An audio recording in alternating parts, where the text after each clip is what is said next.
Short stories from I Never Heard My Father Sing, Tales from Mid-Century Life in the Texas Hill Country by Gus Henry Jacob.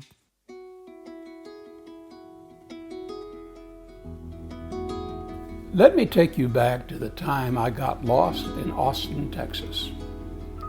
You see, for my mama, shopping in Austin was a semi-annual ritual. We would go in the springtime before Easter, and again each autumn as Christmas drew near.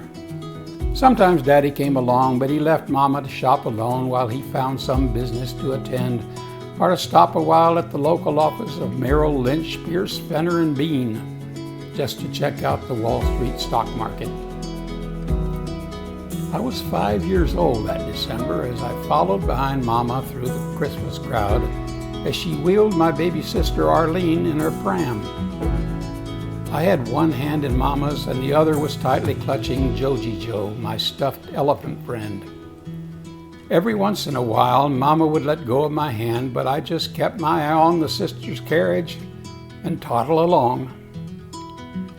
Back in 1944, there were no enclosed shopping malls. They were far in the future. But the sidewalks on both sides of Congress Avenue were streaming with shoppers, some in a hurry to get to who knows where, others just moseying along, stopping briefly to admire the display windows that beckoned the crowd with their holiday trimmings. Austin's most fashionable department store was Scarborough's. And each Yuletide, Scarborough's decorated its large display windows with fanciful Christmas scenes. And this year was no exception. At one window, mechanical elves toiled in a workshop, creating the toys that could be found inside the store.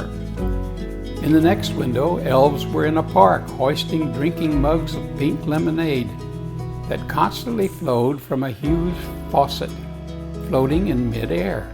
Impossible. Wide-eyed youngsters stood open-mouthed and craned their necks for a better look at the magic. I pushed my way through to join them. "Come on, Gus Henry." Everyone called me by both names. "Come on," Mama called.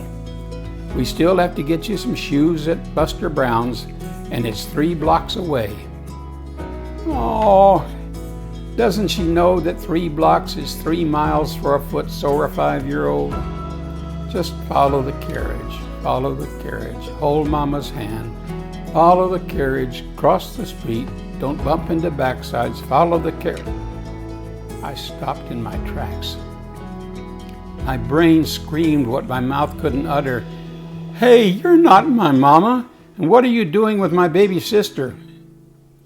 It wasn't Mama, just a strange woman pushing a pram that looked a lot like the one Arlene was in. "Where's my Mama?" cried aloud. "Mama!" "Don't cry, little boy, don't cry." A kind face with a gentle voice appeared through a wall of tears. "We'll find your Mama."